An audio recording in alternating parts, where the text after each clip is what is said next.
Hello दोस्तों, क्या हालचाल है। मैं हूं मनोज और यूट्यूब चैनल पे आप सभी का स्वागत है। आज अपन चैप्टर नंबर 3 पढ़ने वाले हैं। Chapter number 3, metals and non metal. होता क्या है ये मेटल्स और नॉन मेटल, क्या क्या प्रॉपर्टीज है इनकी, इनकी फिजिकल प्रॉपर्टी क्या है, केमिकल प्रॉपर्टीज क्या है। मेटल्स जनरली सॉलिड होते हैं, लेकिन जो मरकरी होता है, पारा जिसको बोलते हैं मरकरी, है ना, वो लिक्विड फॉर्म में होता है। अपन बोलते हैं मेटल्स हार्ड होती है, लेकिन सोडियम को इजीली अपन नाइफ से कट कर सकते हैं। अपन बोलते हैं नॉन मेटल्स जो होती है वो सॉलिड और गैस होती है, लेकिन ब्रोमीन लिक्विड फॉर्म में होता है। तो ऐसे बहुत सारे माइथ्स है, बहुत सारे जो कॉम्प्लिकेटेड चीजें हैं, वो सारी अपन इस चैप्टर के अंदर कवर करने वाले, एकदम धांसू तरीके से, एकदम शानदार तरीके से, एकदम पॉइंट टू पॉइंट कॉन्सेप्ट को अपन क्लियर करने वाले दोस्त। चैप्टर का नाम मेटल्स एंड नॉन मेटल्स। इनकी फिजिकल प्रॉपर्टीज क्या है, इनकी केमिकल प्रॉपर्टीज क्या है, हमारी लाइफ में मेटल्स नॉन मेटल्स कहाँ काम आती है, ये बात अपन इस चैप्टर के अंदर डिस्कस करेंगे। एक एक चीज प्रैक्टिकली, एक एक चीज एक्सपेरिमेंटली आपको बताऊंगा कि हमारे लाइफ में ये चीजें यहाँ यूजफुल होती है और यहाँ हमारे लिए थोड़ी सी ये हैजार्डस है, जानलेवा है, घातक है, खतरनाक है। तो वो सारी बात अपन करने वाले चैप्टर के अंदर। देखिए दोस्त, मेटल्स, पहले मेटल क्या होता है, मेटल के बारे में जानते हैं। आप बताओ, what do you know about metal? क्या पहले कभी नाम सुना है? यस, सुना होगा यार, बिल्कुल। जनरली हम हमारे आसपास के जो एनवायरनमेंट होते हैं उसमें अपन बहुत सारे मेटल्स देखते हैं। फॉर एग्जांपल, अपन ने कॉपर देखा, कॉपर जिसको तांबा बोलते हैं। अपन ने जिंक देख रखा है जिसको बोलते हैं जस्ता। अपन ने सोना, अरे भाई सोना, ये सोना वो सोना नहीं है। देर इज 3 टाइप ऑफ सोना इन आवर लाइफ, लेकिन ये सोना मैं गोल्ड की बात कर रहा हूँ। किसकी बात कर रहा हूँ? गोल्ड। अरे भाई गोल्ड ज्वेलरी जो होती है सोने से बनती है। जितने भी आभूषण होते हैं, ज्वेलरी होती है, वो सारी किससे बनती है? गोल्ड से बनती है, सोने से बनती है ना। भाव नहीं पूछ रहा हूँ, सोने के भाव में आपसे नहीं पूछ रहा हूँ, पता है तो ठीक है, नहीं तो फिर रहवा दो। ठीक है भाई, भाव की बात नहीं कर रहा हूँ। ठीक है, तो ये सोना हो गया, गोल्ड हो गया। चांदी, लोहा, अरे यार घरों के जो इंफ्रास्ट्रक्चर बनती है उसके अंदर क्या यूज करता है अपन? लोहा। किसी के छत पे आरसीसी हो रही है तो बहुत सारा उसमें सरिया डालता है, किसका बना होता है? लोहे का बना होता है। या फिर बोल दो स्टील का बना, स्टील भी बेसिकली लोहे का ही पार्ट होता है। तो लोहा जो होता है वो हम हर जगह यूज करते हैं। इंफ्रास्ट्रक्चर में मजबूती के लिए हम लोहा यूज करते हैं, है ना भाई। ये सारा जो प्रोसेस है, ये सारी क्या होती है? मेटल्स होती है। ये तो अपन यूज करते हैं, ये मेटल्स तो अपन यूज करते हैं, इसलिए हमें पता है ये मेटल्स है। प्रॉपर्टी क्या है मेटल की? केमिकली अगर मैं बात करता हूँ मेटल के बारे में, ऐसे मेटल्स, ऐसे एलिमेंट्स जो इलेक्ट्रॉन को डोनेट करते हैं। क्या कहते हैं दोस्त? इलेक्ट्रॉन को जो डोनेट करते हैं वो मेटल्स है। इलेक्ट्रॉन डोनेट क्यों कर रहे हैं? मैंने आपको चैप्टर नंबर 4 में बताया था, जब अपने कार्बन एंड इट्स कंपाउंड पढ़ा था, उस टाइम पे अपने बात करी थी। इनका जो एटम होता है, एटम के अंदर आउटर मोस्ट सेल जो होती है, उसको उसका ऑक्टेट कंप्लीट करना होता है। ऑक्टेट क्या करना होता है? कंप्लीट। जब ऑक्टेट कंप्लीट करने के लिए या तो इलेक्ट्रॉन एक्सेप्ट कर सकते हैं या फिर इलेक्ट्रॉन डोनेट कर सकते हैं। मेटल्स वो होती है सारी जिनके आउटर मोस्ट सेल में 1, 2 या फिर 3 ही इलेक्ट्रॉन होता है। वापस सुनना, मेटल्स वो होती है जिनके आउटर मोस्ट सेल में, सबसे बाहरी वाली सेल के अंदर 1, 2 या फिर 3 इलेक्ट्रॉन होते हैं। उनको अपना ऑक्टेट कंप्लीट करने के लिए 8 इलेक्ट्रॉन बनाने पड़ते हैं। ऑक्टेट में 1, 2 या फिर 3 है, उनको कितने बनाने हैं? 8 बनाने हैं। तो या तो वो 5 को खींच ले, या 6 को खींच ले, या फिर 7 को खींच ले। पॉसिबल नहीं है यार। एक छोटा सा प्रोटॉन 7 इलेक्ट्रॉन, दूसरे वाले 7 इलेक्ट्रॉन कैसे संभालेगा? इसलिए वो क्या करते हैं? इलेक्ट्रॉन को डोनेट कर देते हैं।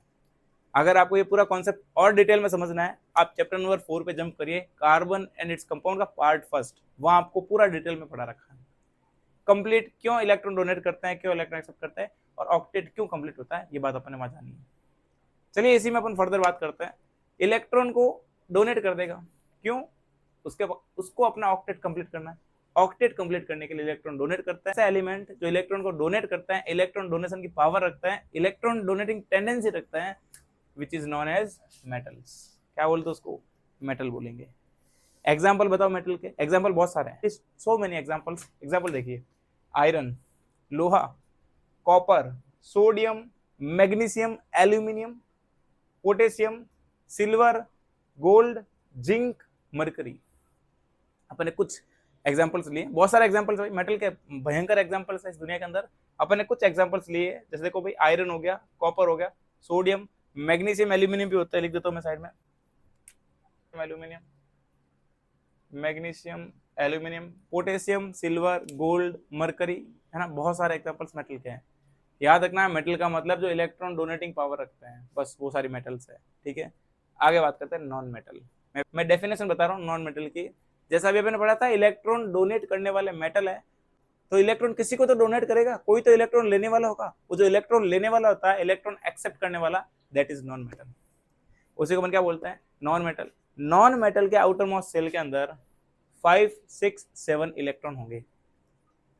कितने होंगे दोस्त, 5, 6, 7, 4 भी हो सकता है। कार्बन होता है उसके अंदर आउटर मोस्ट सेल में 4 इलेक्ट्रॉन होते हैं, तो 4 इलेक्ट्रॉन भी हो सकता है। लेकिन जनरल बता रहा हूं आपको मैं, ऐसा कोई भी एलिमेंट जिसके आउटर मोस्ट सेल में 5, 6 या फिर 7 इलेक्ट्रॉन होते हैं, वो जिसके आउटर मोस्ट सेल में 5 इलेक्ट्रॉन है वो 3 को खींचेगा, जिसके आउटर मोस्ट सेल में 6 इलेक्ट्रॉन है वो 2 इलेक्ट्रॉन का एक्सेप्ट करेगा, और जिसके आउटर मोस्ट सेल में 7 इलेक्ट्रॉन है 1 इलेक्ट्रॉन का एक्सेप्ट करेगा। क्यों, अपना ऑक्टेट कंप्लीट करने के लिए। These type of element which accepts the electron is known as non-metal। ऐसा एलिमेंट जो इलेक्ट्रॉन को एक्सेप्ट करता है, इलेक्ट्रॉन एक्सेप्ट करने की पावर रखता है, टेंडेंसी रखता है, उसी को बोलते हैं नॉन मेटल। डिफरेंस बिल्कुल सिंपल है, जो डोनेट करता है वो मेटल है, जो एक्सेप्ट करता है वो नॉन मेटल है। अब बात करते हैं फिजिकल प्रॉपर्टीज ऑफ मेटल। पहले अपन बात करेंगे physical properties of metal. Metal क्या होता है, उसकी क्या क्या फिजिकल प्रॉपर्टी है, आप किस तरीके से पता लगा पाओगे कि ये मेटल है या फिर नॉन मेटल, उसके आउटर कैरेक्टर से, उसकी फिजिकल कैरेक्टर से आपको पता लगाना बताता हूं कि ये मेटल है या फिर नॉन मेटल है। तो चलिए सीखते हैं। सबसे पहले मैं बात करता हूँ लस्टर के बारे में। किसके बारे में बात करता हूँ, लस्टर। एक हेडिंग लिखा था metallic lustre. Physical properties of metal के अंदर लस्टर या फिर मेटेलिक लस्टर। आपको देसी एग्जांपल बताता हूँ। हमारे घरों में एक लोहे का नया दरवाजा लगाया, कोई पेंट नहीं कर रखा, कोई कलर नहीं कर रखा। वो जो लोहे का दरवाजा है वो एक चमकीला होता है बहुत अच्छे से। वो नया जो दरवाजा है चमकीला होता है, शाइनी होता है। या फिर सिल्वर की कोई भी ज्वेलरी है, गोल्ड की है, प्लेटिनम की भी है, शाइनी होती है, चमकीली होती है। कैसी होती है, चमकीली। उनकी एक अलग ही चमक होती है, जितनी नहीं होगी उतनी अच्छे से चमकती है। या फिर ऐसा बोलते हैं, जितना घिसोगे लोहा, जितना घिसोगे उतना चमकेगा। एक ऐसा चलता है मार्केट के अंदर भाई मोटिवेशन करने के लिए कि लोहा जितना घिसोगे उतना चमकेगा। That is metallic lustre. क्या बोलते उसको, मेटेलिक लस्टर। वो चमक होती है उसके अंदर, चमक को बोलते हैं लस्टर। किसके अंदर होती है, मेटल के अंदर बोलते हैं मेटेलिक लस्टर। आसान बिल्कुल। देखना, in the pure state metals having shining surface, उनके अंदर एक शाइनी सरफेस होती है प्योर स्टेट के अंदर। This property is called metallic lustre. उसी को मतलब मेटेलिक लस्टर। खत्म पहली बार में। अगला देखिए, हार्डनेस। मेटल्स के पास में हार्डनेस होती है, कठोर होती है, कड़क होती है। मजाक थोड़ी है कि हर कोई आए तोड़ के चला जाए। अरे भाई मेटल है, मजाक थोड़ी है हर कोई आए तोड़ के चला जाए। क्या होती है उसके अंदर, लस्ट, उसके अंदर हार्डनेस होती है। अरे हार्डनेस बिल्कुल भाई ध्यान रखना, सारी मेटल्स हार्डनेस होती है। तो मेटल्स हार्ड होती है, उसको इजीली आप कट नहीं कर सकते हो। फॉर एग्जांपल, अगर आपको लोहे को कट करना है, आपको ग्राइंडर मशीन से उसको कट करना पड़ता है, कटर से, ग्राइंडर से, है ना। नॉर्मली कट कर सकते हो, लोहे को तोड़ सकते हो इजीली, है ना। न जाने कितनी हथौड़े मारने पर कोई लोहे की ऑब्जेक्ट जो टूटता है ना। तो मजाक नहीं है भाई, वो मेटल है, हार्ड होता है। क्या होता है, हार्ड। लेकिन 3 एग्जांपल छोड़ गए, सोडियम, पोटेशियम एंड लिथियम। अरे दो, सोडियम, पोटेशियम और लिथियम, इनको इजीली आप नाइफ से कट कर सकते हो। इनको इजीली आप नाइफ से, चाकू से कट कर सकते हो। कौन कौन से 3 एग्जांपल, सोडियम, पोटेशियम और lithium.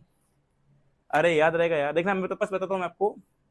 Generally metals are hard, they can not easily cut, easily आप उसको कट नहीं कर पाते हो।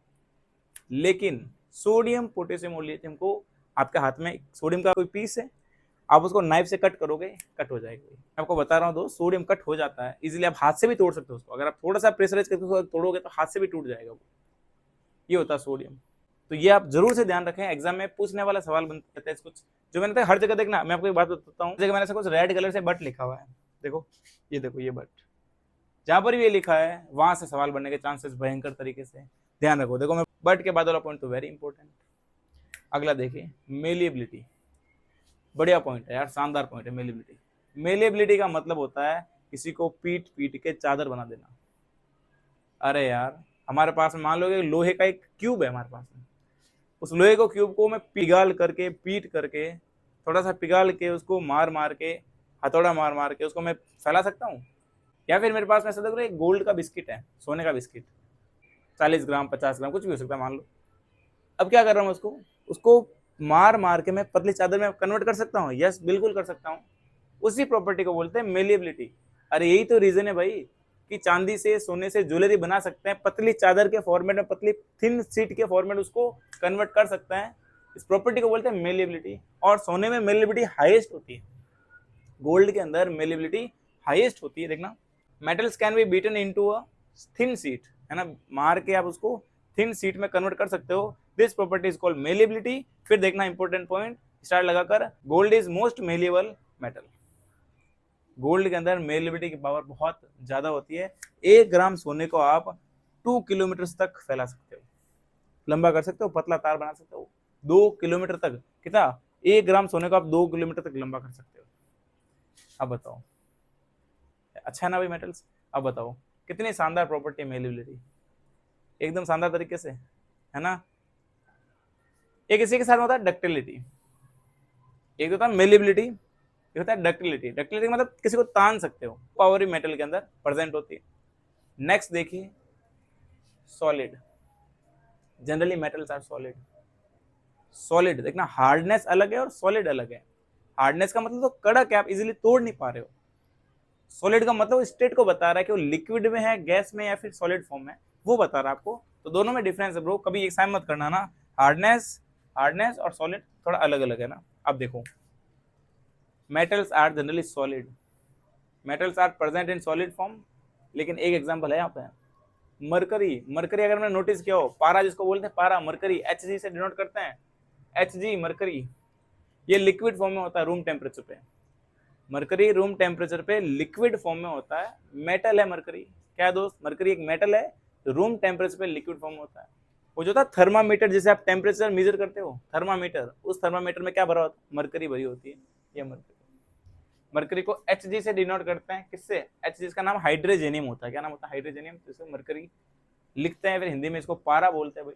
अब देखिए ये हो गया पॉइंट अपना सॉलिड वाला। कंडक्टिविटी की बात करता हूँ, तो कंडक्टिविटी में मेटल्स कंडक्टिविटी अच्छा कंडक्टर होते हैं, मेटल्स अच्छे कंडक्टर होते हैं, चाहे हीट हो या फिर करंट हो।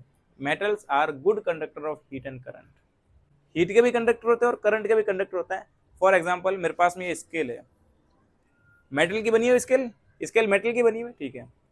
देखिए इसी तरीके से हमारे घरों के अंदर जो चम्मच वगैरह बनते हैं वो भी सारे मेटल से बने हुए। जो यूटेंसिल्स बने हुए वो भी सारे किससे बने हुए?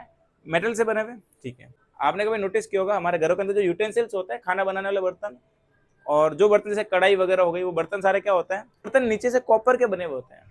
क्या होता है? कॉपर के बने हुए होते हैं, क्योंकि कॉपर की कंडक्टिविटी थोड़ी अच्छी होती है। तो क्या होगा, जैसे वो गैस की फ्लेम आएगी, उस फ्लेम से वो कॉपर ज्यादा अच्छे से हीट करेगा, और जितना अच्छे से हीट करेगा काफी देर तक गर्म रहेगा, खाना भी गर्म रहेगा और पकेगा भी जल्दी। या फिर मान लो कि आप किसी एक सब्जी को, जैसी भी सब्जी को आप बना रहे हो, मान लो कोई आप एक फूड का मटेरियल बना रहे हो, आप उसको चम्मच से बराबर मूव कर रहे हो, आपने नोटिस किया धीरे धीरे आपका चम्मच, पहले तो यहाँ से गर्म होगा चम्मच, लेकिन धीरे धीरे जो उसकी स्ट्रिप होती है पकड़ने वाली डंडी, उसकी जो स्ट्रिप होती है वो भी धीरे धीरे ऊपर की तरफ गर्म होती है। अगर आपने कभी, जैसे आप नॉर्मली यहाँ से पकड़ रहे हो, अगर आपने कभी यहाँ से पकड़ लिया उसको, वो गर्म होता है, और ज्यादा नीचे से पकड़ लिया आपने, वो गर्म हो रहा है। रीजन, वो हीट का कंडक्टर है। किसका कंडक्टर है? हीट का कंडक्टर।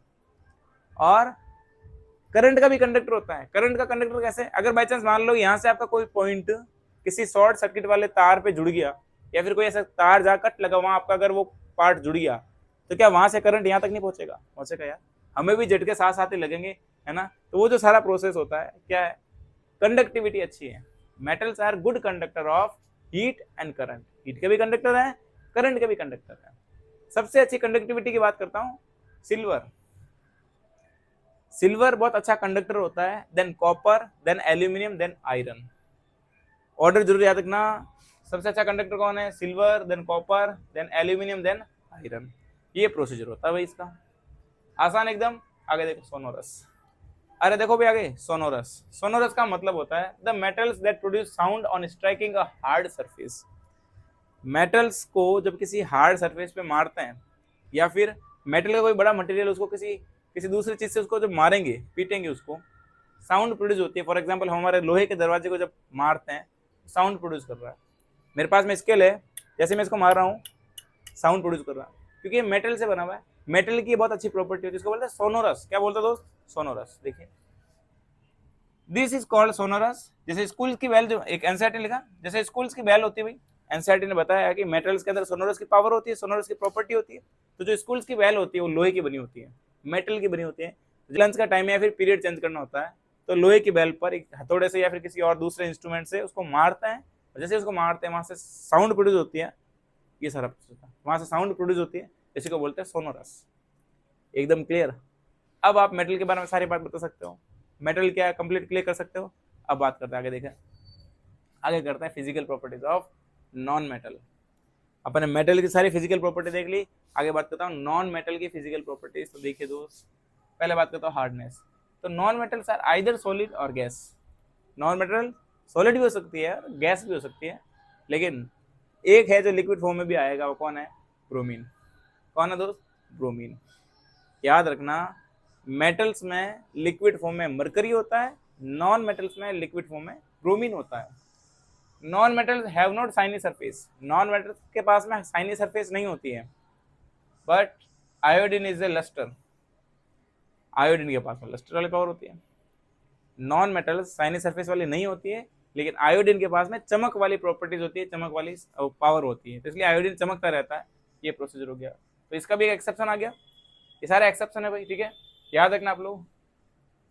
आगे देखो, non metals have not malleable property. Non metal के पास में मेलेबल प्रॉपर्टी नहीं होती। मेलेबल का मतलब इसको खींचकर तानकर आप बहुत अच्छी सीट के अंदर कन्वर्ट नहीं कर सकते, बहुत पतली सीट में कन्वर्ट नहीं कर सकते हो, तो मेलेबल की प्रॉपर्टी नहीं होती है। डक्टाइल की प्रॉपर्टी भी नहीं है, क्योंकि जब खींचोगे तभी तो मेलेबल हो पाएगा वो, तो डक्टाइल यानी खींचने तानने की प्रॉपर्टी भी उसके अंदर नहीं है, इसलिए उसको क्या करते हैं, पतली सीट में कन्वर्ट नहीं कर पा रहे। अगला देखो, सोनोरस प्रॉपर्टी भी नहीं होती है। नॉन मेटल्स में सोनोरस की प्रॉपर्टी नहीं होती है, याद रखे दोस्त। मारते हो पीटते तो वहां साउंड प्रोड्यूस नहीं होगी। देखो ऐसे नॉर्मली साउंड प्रोड्यूस हो सकती है, मैं बोल रहा हूँ ज्यादा साउंड प्रोड्यूस नहीं होगी। मेटल के कंपैरिजन में हल्की फुल्की साउंड आ सकती है भाई। अब हो सकता है वो साउंड उस मेटल की आ रही है, या फिर हम जिस ऑब्जेक्ट उसको मार रहे हैं उसकी भी साउंड आ सकती है। आगे देखो, अच्छा पॉइंट है, इसको इंपोर्टेंट करना आप लोग। फिफ्थ नंबर पॉइंट, कंडक्टिविटी के बारे में। नॉन मेटल की कंडक्टिविटी, मेटल्स में क्या पढ़ा? Good conductor of heat and current. Non metals are non conductor of heat and current. Non metal है जो कंडक्टिविटी नहीं करते भाई, ना तो हीट के करता है ना करंट की करता है, लेकिन एक एग्जांपल है उसका जो कंडक्ट करता है, graphite. Graphite is allotrope of carbon. जब अपन ने चैप्टर नंबर 4 पढ़ा था, वहां अपन एलोट्रोप ऑफ कार्बन पढ़े थे। कार्बन के एलोट्रोप 3 टाइप्स के होते हैं, कार्बन का diamond, carbon graphite and carbon fullerene. तो कार्बन डायमंड जो कार्बन के चारों जो इलेक्ट्रॉन है वो दूसरे कार्बन से बॉन्डेड रहते हैं।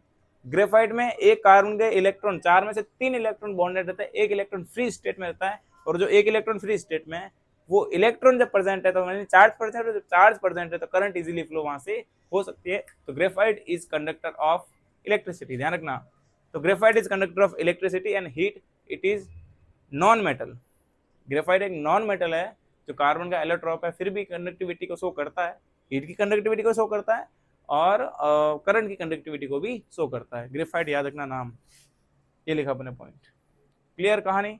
अब मैं आपको बताता हूँ उनके बीच में डिफरेंसेस, मेटल और नॉन मेटल के बीच में डिफरेंसेस एग्जाम में पूछ लेते हैं। वैसे तो सारे आपके सामने लिखे हुए हैं भाई। मेटल्स हार्ड होती है, हार्ड, लेकिन सोडियम पोटेशियम और लिथियम इजीली नाइफ से कट कर सकते हैं। नॉन मेटल होते हैं ब्रिटल। ब्रिटल का मतलब होता है भाई, जैसे ही आप कभी किसी मेटल के नॉन मेटल के ऊपर प्रेशर अप्लाई करोगे वो उसके छोटे छोटे पार्टिकल्स में टूट जाएगी, वो ब्रिटल होता है, ठीक है भाई। कंडक्टिविटी शो करते हैं, कंडक्टिविटी शो नहीं करते हैं। एक्सेप्ट कौन है यहाँ पे? ग्रेफाइट। ग्रेफाइट नॉन मेटल लेकिन फिर भी कंडक्टिविटी को शो करेगा। मेलेबिलिटी और डक्टिलिटी की पावर होती है, मेलेबिलिटी और डक्टिलिटी की पावर नहीं होती है। सोनोरस की पावर प्रेजेंट, सोनोरस की पावर प्रेजेंट नहीं। साइनी सरफेस होती है, मेटेलिक लस्टर प्रेजेंट होता है, मेटेलिक लस्टर प्रेजेंट नहीं है, फिर साइनी सरफेस प्रेजेंट नहीं होती, लेकिन एक्सेप्ट है आयोडीन, सॉलिड फॉर्म में होती है। Except mercury, mercury liquid form में, सॉलिड और गैस हो सकती है, लेकिन ब्रोमीन जो होता है वो वाटर के फॉर्म में या फिर लिक्विड फॉर्म में प्रेजेंट होता है, ठीक है दोस्त। ये सारे प्रोसेस इनके बीच में थे, ये इनके बीच में डिफरेंसेस थे। आई होप आपको सारे डिफरेंसेस क्लियर है, ठीक है भाई। ये सारे डिफरेंसेस आप ध्यान रखें।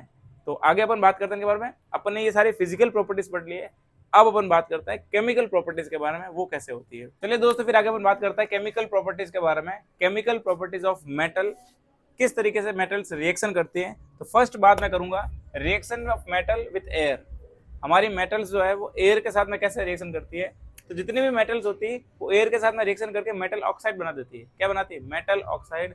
Whenever metals reacts with air, air का मतलब है oxygen, whenever metals reacts with air it form metal oxide. अरे भाई, metal plus oxygen metal oxide, metal plus oxygen gives metal oxide. अगर मेटल की रिएक्शन ऑक्सीजन से करवानी है, कुछ नहीं करना, मेटल ऑक्साइड बना दो। ऑक्साइड कैसे बनाते हैं? देखो, जैसे कॉपर की रिएक्शन करा रहा हूँ ऑक्सीजन से, कॉपर की रिएक्शन करा रहा हूँ ऑक्सीजन से, तो क्या बनता है CuO, क्यूप्रिक ऑक्साइड। इस क्यूप्रिक ऑक्साइड में कॉपर अपनी सेकेंड स्टेट के अंदर है, सेकेंड ऑक्सीडाइजेशन स्टेट के अंदर है, फिर बोलता हूँ सेकेंड आयन के अंदर प्रेजेंट है, इसलिए इसको बोला कॉपर सेकेंड आयन, या फिर इसको मैं और बोलता हूँ क्यूप्रिक। देखना कॉपर की दो स्टेट बताता हूँ मैं आपको। कॉपर अगर एक इलेक्ट्रॉन डोनेट करता है, यहाँ लिखता हूँ, अगर कॉपर ने एक इलेक्ट्रॉन डोनेट किया इसको बोलते हैं क्यूप्रस, और अगर कॉपर ने 2 इलेक्ट्रॉन डोनेट किया इसका मतलब होगा क्यूप्रिक। तो अभी इलेक्ट्रॉन, कॉपर कितने इलेक्ट्रॉन डोनेट कर रहा है 2, इसलिए इसको बोला है क्यूप्रिक।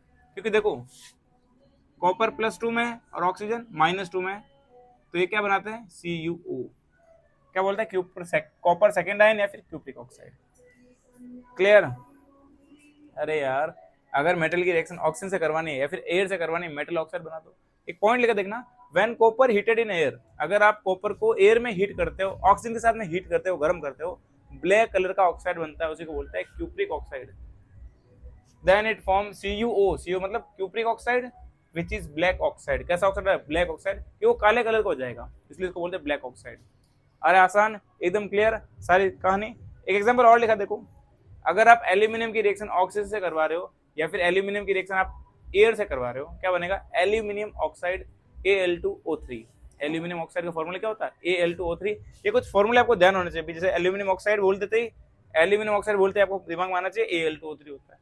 रिएक्शन को मैंने बैलेंस कर दिया है, आपको बैलेंस करना आना चाहिए रिएक्शन। अगर मैं बैलेंस नहीं भी करूं या फिर एग्जाम में इनबैलेंस रिएक्शन दे रखी है, आपको बैलेंस करना तुरंत आना चाहिए। बैलेंस अगर आपको सीखना है, अगर आपको रिएक्शन को बैलेंस करना सीखना है, आप चैप्टर नंबर 1 पे जाइए, केमिकल रिएक्शन के बारे में, केमिकल रिएक्शन एंड इक्वेशन, वहां अपने बहुत शानदार तरीके से रिएक्शन को कैसे बैलेंस करते हैं एग्जाम्पल के साथ में सीखा है। तो आप चैप्टर नंबर 1 पे जंप करिए, पार्ट नंबर 1 पे जाइए, आपको रिएक्शन बैलेंस करना सारा सिखा दिया जाएगा। ठीक है दोस्त, आगे बात करते हैं। क्लियर यहाँ तक? रिएक्शन विथ एयर हो गई अपनी कंप्लीट। अब reaction of metal with acid, whenever metal reacts with acid, chapter number 2 acid base and salt. मैंने आपको रिएक्शन बताई थी, अगर आप किसी एसिड की रिएक्शन मेटल से करवाते हो, या क्या कर रहा हूँ मेटल से एसिड की रिएक्शन, वहां एसिड से मेटल की रिएक्शन, बात तो एक है ना भाई, जोड़ना किस किस को, एसिड और मेटल को। Whenever metal reacts with acid it form salt and hydrogen gas. अरे यार it form salt and hydrogen gas. देखना मेटल की रिएक्शन करा दो एसिड से, क्या बनेगा सॉल्ट और हाइड्रोजन गैस।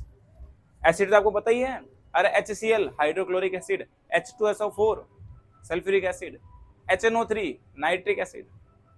ठीक है, तो वो बात करते हैं, बहुत सारे एसिड्स होते हैं भाई, है ना। अब देखो, तो देखो दोस्त, मेटल की रिएक्शन कर रहा हूं एसिड से, क्या बनेगा salt and hydrogen gas. Example देखिए इसका, एग्जांपल लिखा देखो, सोडियम की रिएक्शन कर रहा हूं HCl से, सोडियम की रिएक्शन HCl से करूंगा, क्या बनेगा NaCl सॉल्ट, क्या बनेगा सॉल्ट, और साइड में क्या बन रही है हाइड्रोजन गैस। अगर देखना एग्जाम में आपको ऐसे एरो करके बताया गया फिर कुछ, अगर देखना भाई, मान लो कि आप जिस टेस्ट ट्यूब के अंदर रिएक्शन करा रहे हो, उस रिएक्शन को ऊपर से अगर बंद नहीं कर रखा है, तो जो हाइड्रोजन गैस बनती है वो रिलीज हो जाएगी। क्या होगा, हाइड्रोजन गैस है ना, तो गैस के फॉर्मेट में वो टेस्ट ट्यूब में रुकेगी नहीं, अगर ओपन ऊपर से तो वो सारी बाहर की तरफ निकल जाती है। तो कुछ बुक्स इसको इस तरीके से एरो अपवर्ड करके बताएगी, इसका मतलब है कि वो उड़ जाएगी, वो टेस्ट ट्यूब से बाहर की तरफ निकल रही है, गैस बन के वो उड़ गई बाहर, ये एरो होता है। अगर एरो कभी डाउनवर्ड आ जाए, इसका मतलब था पीपीटी, प्रेसिपिटेट जम चुका, क्या जम चुका है प्रेसिपिटेट, ये पीपीटी को बताता है अपवर्ड वाला कि टेस्ट ट्यूब से बाहर निकल रही है, तो नीचे की तरफ जम जाएगा तो पीपीटी, ऊपर की तरफ तो बाहर निकलेगी, ऐसे ये प्रोसेस एरो से समझना आप लोग।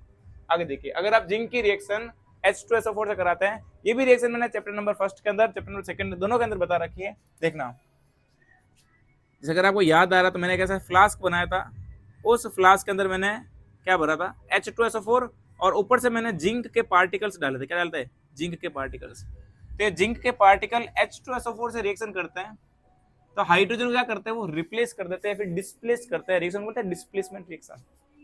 क्या बोलते हैं डिस्प्लेसमेंट रिएक्शन, मैंने आपको बताई थी चैप्टर नंबर 1 के अंदर, और चैप्टर नंबर 2 में मैंने आपको बताई थी कि अगर कोई एसिड मेटल से रिएक्शन करता है तो सॉल्ट और गैस बनाएगा हाइड्रोजन गैस। चैप्टर नंबर 3 में और बता रहा हूं, अगर कोई भी मेटल एसिड से रिएक्शन करेगा सॉल्ट बनेगा और हाइड्रोजन गैस बनेगी। ये एक डिस्प्लेसमेंट रिएक्शन का भी एग्जांपल है, ध्यान रखना। अगर आपको एग्जांपल पूछ ले what is displacement reaction, right it with example, ये लिखो एग्जांपल, है ना दोस्त, एकदम आसान क्लियर। आगे देखिए, कंटिन्यू बात करते हैं। एक थोड़ा सा ट्विस्ट आ रहा जिंदगी में क्या आ रहा है ट्विस्ट आ रहा है। अपन ने रिएक्शन विथ एयर पढ़ी, रिएक्शन विथ एसिड पढ़ लिया अपन ने, अब पढ़ रहे रिएक्शन विथ एसिड ही पढ़ रहे हैं, लेकिन एसिड में कौन सा एसिड है, reaction with nitric acid. When metal reacts with nitric acid, अगर मेटल, भाई देखो एसिड से अपन क्या बोल रहे हैं जनरली कि मेटल अगर एसिड से रिएक्शन करता है तो सॉल्ट और हाइड्रोजन गैस बननी चाहिए, लेकिन यहाँ हाइड्रोजन गैस नहीं बनती है, यहाँ पर हाइड्रोजन गैस रिलीज नहीं होती है। प्रोसेस समझना, सारी बात बताता हूँ। Hydrogen gas can not be release because HNO3 is a strong oxidising agent.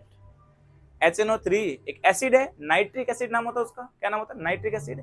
HNO3 nitric acid एक स्ट्रॉन्ग ऑक्सीडाइजिंग एजेंट है। जब मैंने आपको बात करी थी चैप्टर नंबर 1 तो मैंने आपको बताया था ऑक्सीडेशन क्या होता है, रिडक्शन क्या होता है। वापस बता देखना, addition of oxygen and removal of hydrogen is oxidation. Addition of oxygen and removal of hydrogen is oxidation. Reduction में देखना, addition of hydrogen and removal of oxygen is reduction. अगर आप ऑक्सीजन जोड़ रहे हो और हाइड्रोजन हटा रहे हो वो ऑक्सीडेशन होता है, अगर आप हाइड्रोजन जोड़ रहे हो ऑक्सीजन हटा रहे हो वो रिडक्शन होता है। Oxidation reduction clear. ऐसी रिएक्शन जिसमें ऑक्सीडेशन भी हो रहा है रिडक्शन दोनों साथ साथ होता है उसको बोलते हैं रेडॉक्स रिएक्शन। क्या बोलते हैं, रेडॉक्स रिएक्शन। ये भी क्लियर, ओके। अब बात करते हैं, देखना ऑक्सीडाइजिंग एजेंट, ऐसा एजेंट जो किसी और का ऑक्सीडेशन करा दे, ऑक्सीडाइजिंग। अरे यार ऐसा कोई भी कंपाउंड जिसके पास में भयंकर ऑक्सीजन पड़ी है, बहुत सारी ऑक्सीजन, जैसे 7 ऑक्सीजन, 3 ऑक्सीजन, 4 ऑक्सीजन, खुद के पास इतनी ज्यादा ऑक्सीजन है वो ऑक्सीजन लुटा सकता है।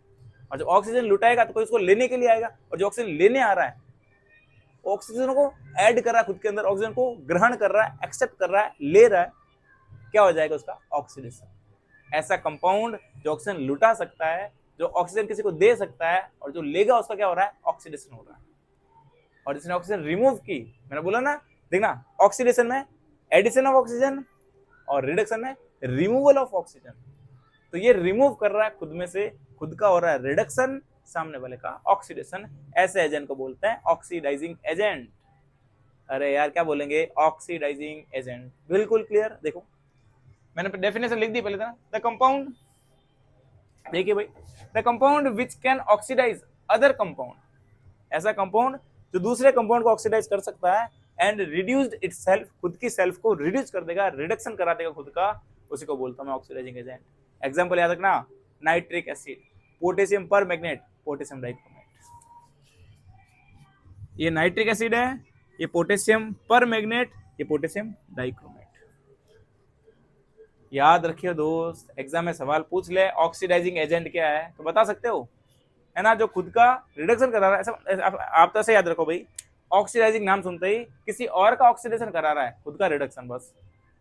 इसी तरीके से आपको एग्जाम पूछ सकता है रिड्यूसिंग एजेंट, तो किसी और का रिडक्शन कराएगा तो खुद का क्या होगा, ऑक्सीडेशन, वो रिड्यूसिंग एजेंट। एग्जांपल देखना उसके, lithium aluminium hydride, lithium aluminium hydride, sodium borohydride, इस तरीके से क्या होता है सारे उसके रिड्यूसिंग एजेंट के भी एग्जांपल्स होते हैं। अरे यार एकदम क्लियर शानदार तरीके से, ऑक्सीडाइजिंग एजेंट में कोई डाउट नहीं होना चाहिए। अब देखो प्रोसेस समझते हैं। HNO3 is a oxidising agent, it oxidise hydrogen gas into water. Hydrogen gas बनती तो है, लेकिन HNO3 की वजह से क्या हो रहा है, वो हाइड्रोजन गैस, उसको HNO3 ने ऑक्सीजन दे दिया, उसका ऑक्सीडेशन कर दिया, तो H2+ हो गया, बन गया H2O। तो हाइड्रोजन गैस इनटू वाटर, यानी हाइड्रोजन गैस से वाटर बन जाएगा, और नाइट्रोजन जो खुद है नाइट्रिक एसिड, वो खुद नाइट्रिक एसिड में कन्वर्ट हो जाता है, and itself gets reduce into nitrogen oxide. वो नाइट्रोजन ऑक्साइड में क्या होगा, फिर कन्वर्ट हो जाएगा, खुद रिड्यूस हो रहा है, खुद का रिडक्शन करा रहा है दोस्त, और H2 का क्या करा रहा है, ऑक्सीडेशन, इसलिए वहां बन जाएगा H2O, और खुद का क्या बन जाएगा, कोई भी नाइट्रिक ऑक्साइड नाइट्रोजन ऑक्साइड बना देगा। तो रिएक्शन देखो, सोडियम की रिएक्शन करा दी मैंने नाइट्रिक एसिड से, तो बनता है सोडियम नाइट्राइट और H2O यानी वाटर मॉलिक्यूल। ये प्रोसेस था यहाँ पे पूरा, आया समझ। रिएक्शन विद एयर में मेटल ऑक्साइड बना दो, रिएक्शन विद एसिड में सॉल्ट एंड हाइड्रोजन गैस बना दो, रिएक्शन विद नाइट्रिक एसिड तो फिर क्या करना है, चलो नाइट्रोजन ऑक्साइड और वाटर मॉलिक्यूल साथ में बना दो। ये सारा प्रोसेस होता है। अपने कुछ रिएक्शंस पढ़ी, केमिकल रिएक्शंस, कुछ केमिकल रिएक्शंस और है जो अपन नेक्स्ट पार्ट के अंदर पढ़ेंगे। ठीक है दोस्त, तो आज अब इतना ही पढ़ते, बाकी बात है नेक्स्ट क्लास में। तब तक के लिए ऑल द बेस्ट, जय हिंद, जय भारत।